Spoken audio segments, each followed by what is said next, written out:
Hello, e-commerce fans, and welcome to 10-Minute Ecom, an AOV Lab podcast. Every episode, we break down a new and different tactic that can help you improve your e-commerce KPIs, key performance indicators. I'm your host, Andrew Figgins, and most of you, I am an e-commerce professional. You may know me as the founder of AOV Lab, the former VP of Product Innovation at Scrubs & Beyond, or as the former Director of E-commerce Technology at Rural King.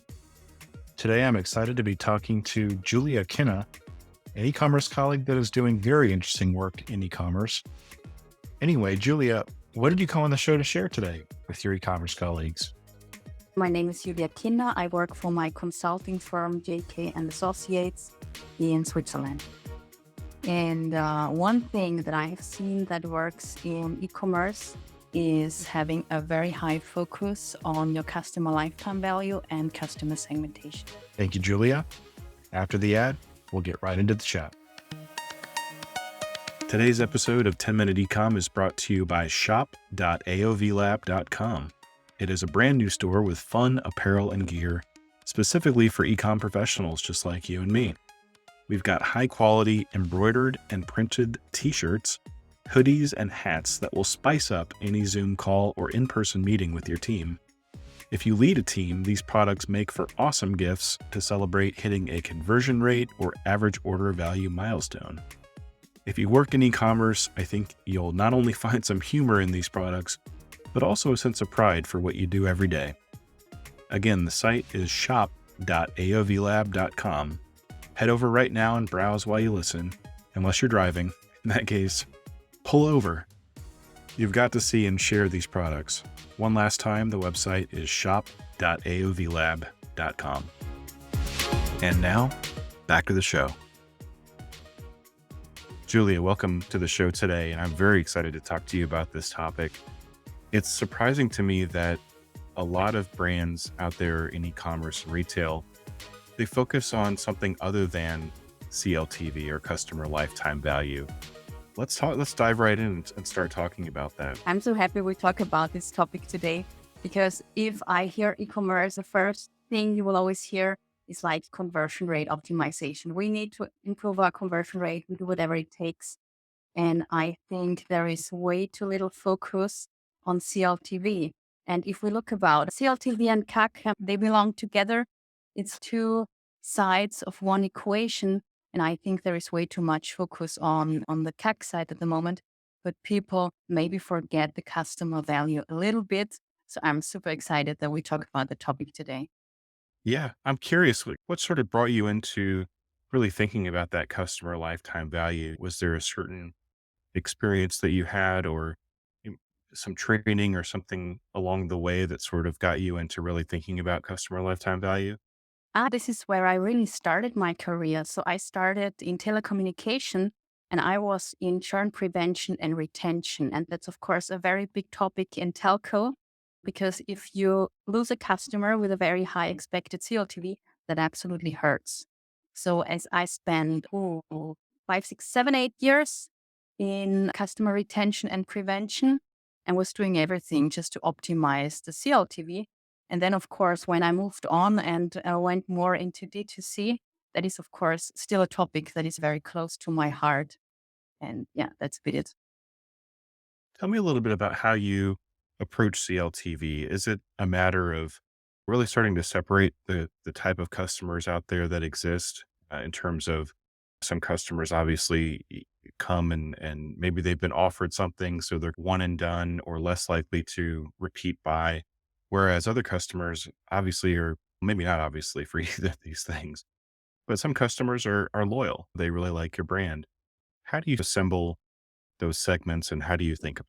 Yes, that's really the most important and interesting aspect about this, because you can look at CLTV, of course, as an average. So I know whatever my average customer has a CLTV of $120, but that's nice, yeah, because okay, I have my acquisition cost that is maybe $50. I have my CLTV that is 120. Okay, I'm done, yeah. But where things become really interesting is when you start to break down your CLTV segments, because there is good chance that some customers are just more profitable than other customers. And this is where the magic begins. And if you understand who who are your most valuable customers, what they have in common. For example, what are the products that they use? Do they have something in common in terms of demographics or the channels that you use for acquisition? Then you can use your CLTV segmentation to ultimately steer your acquisition strategy. And I think this is where it's really interesting, because what I see at the moment is that a lot of businesses, on the one hand, they have acquisition, on the other hand, they have the value management, but those two are, they don't talk to each other. So it's not an integrated approach. So what we said, you have to segment your base, and then this segmentation has to find its way into your acquisition strategy. It makes a lot of sense to really be paying attention on trying to acquire those loyal customers, those high CLTV customers. Do you have an approach that you take to try to find those customers that over time are going to prove out to be higher CLTV? There are two ways to go about it. First, you can analyze your internal data if you have the data. So it depends a bit on your data strategy and the data you have at hand, if you can do it, because of course, that only makes sense if it is actionable at the end of the day. So you need to have the data that allows you to translate your finding into an acquisition strategy, because otherwise it's a nice exercise, but what do you do at the end of the day? So one is the internal analysis, or the second way is to do an external market research, so that you really try to understand with external data in a quantitative study, who are the customers that have like the highest interest in the product, that have the highest consumption frequency, the highest intent to pay. So I see basically two ways to go about it, depending on the situation of the company, of course. I see. Do you think this is something that really paying attention to customer lifetime value, does it make sense across the board, whether you're a small e-commerce company just starting out, or whether you're a $20 million a year business, or even 100 million, or even $1 billion in business? Yes. Or I do you mean, think that the strategy just applies maybe to one end of the spectrum? no, I think a solid view on your customer lifetime value, not only as an average, but really in a more segmented way, can help any business to fine tune their acquisition strategy if they do it in the right way. And I would even dare to say that a lot of small businesses will struggle to grow profitably if they don't do it. Because what is it that we see at the moment? Acquisition cost is on the rise.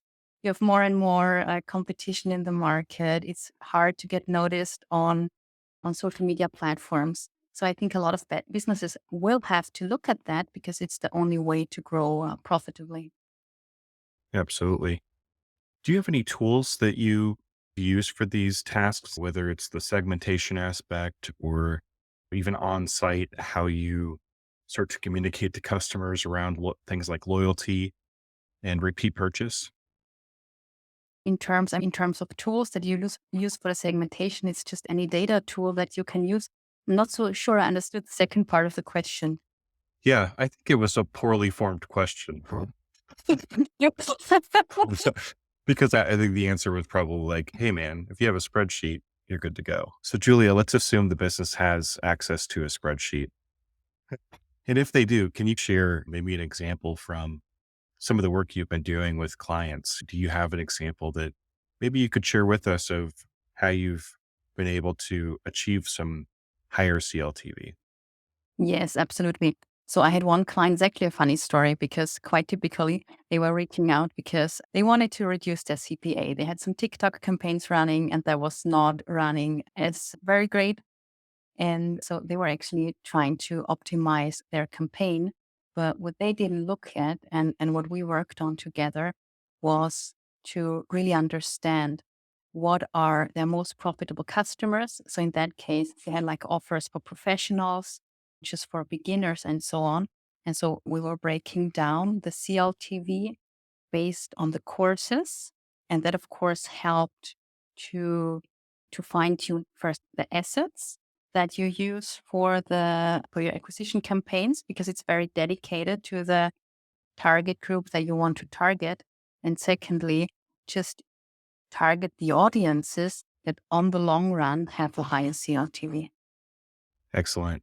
I think that in some cases, in some of the US based e-commerce businesses I've seen, CLTV comes along last. But I think what you're saying today, Julia, is it really needs to come first because it dictates so much.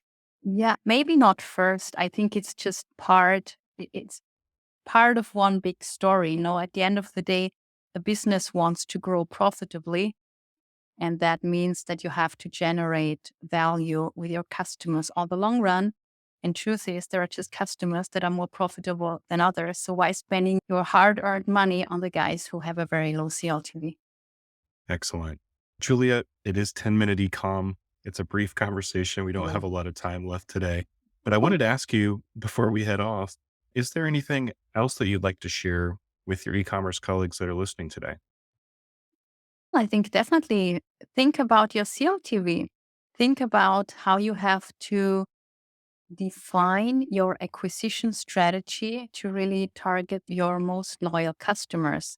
And of course, that doesn't mean that you don't want customers that are maybe a little less profitable. But I think the focus should really be to focus on high value segments. Yes. Thanks again so much, Julia, for coming on the show today. It was a pleasure meeting you and talking to you. Thank you. Yeah, it was great. Thanks for having me, Andrew. Well, we have hit that 10-minute mark, so that's a wrap for today's episode. I want to again thank our guest, Julia Kinner. If you have a moment, be sure to subscribe, like, or follow the show on Apple Podcasts, Spotify, Amazon Music, Google Podcasts, or wherever it is that you listen. As mentioned earlier in the episode, please head on over to shop.aovlab.com, our brand new store that helps to support this podcast.